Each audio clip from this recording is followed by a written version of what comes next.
تہجد کی نماز تک پہنچ جاؤ تو سمجھ لینا اللہ نے اپنے قریب کر لیا ہے۔ کچھ سجدے بس اللہ کو پانے کے لیے کیے جاتے ہیں۔ وہ دکھ جو رات بھر سونے نہیں دیتے، ان کی مرہم تہجد میں موجود ہوئے۔ کس قدر پاکیزہ ہے اس محبت کا دکھ بھی جو ہمیں قضا سجدوں سے تہجد تک کھینچ لایا ہے۔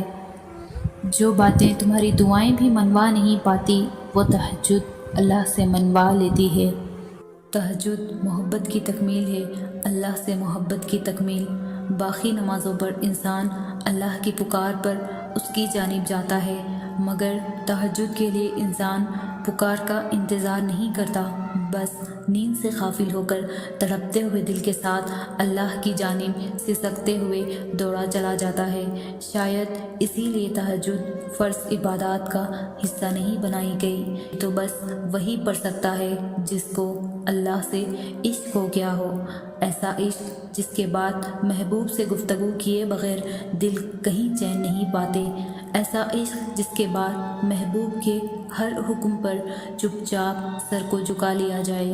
تبھی تو اللہ کی سب سے لاڈلی عبادت تہجد ہے، اور اس تک اللہ اپنے لاڈلے بندوں کو ہی رسائی دیتا ہے۔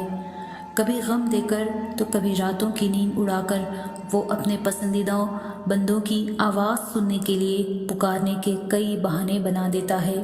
نہ آزمائش ہمیشہ رہتی ہے، نہ یہ مرحلہ مستقل ہے۔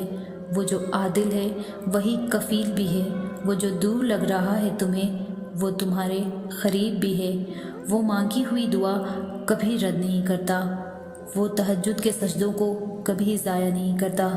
جہاں کسی کی پہنچ نہ ہو وہ وہاں سے راستے نکال دیتا ہے۔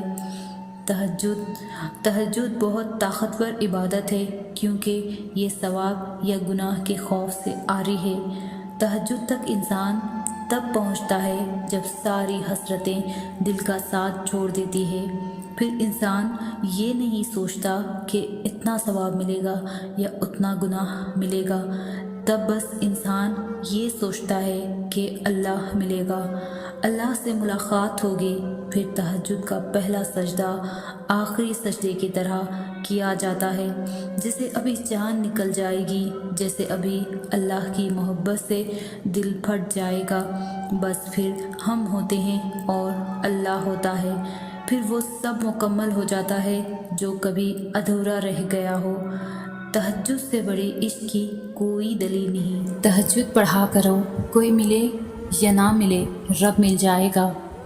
کہانی کو اللہ تہجد تک تب لاتا ہے جب وہ چاہتا ہے کہ میرا بندہ مجھے منائے، مجھ سے بات کرے، میرے سامنے اپنی جھولی پھیلائے، تاکہ وہ اس کی مانگی ہوئی مرادوں پر آمین کہہ سکے۔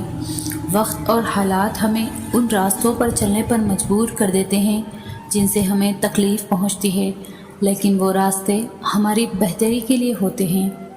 وقت بھی بدلتا ہے اور نصیب بھی، لوگ بھی بدلتے ہیں اور حالات بھی۔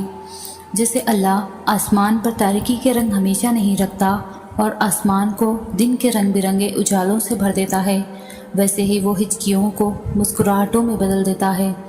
اور اگر وہ آپ کو تہجد تک لے آیا ہے تو سمجھ لیجئے اب صلے کا وقت ہے۔ جن کا مکمل ہونا آپ کی نظر میں ناممکن ہے، جو محبتوں کا بادشاہ ہے، وہ کیسے آپ کی محبت کو نامکمل رہنے دے گا؟ وہ سن لے گا اور اختتام میں سب عطا کر کے اس مایوس دل کو شرمسار کر دے گا۔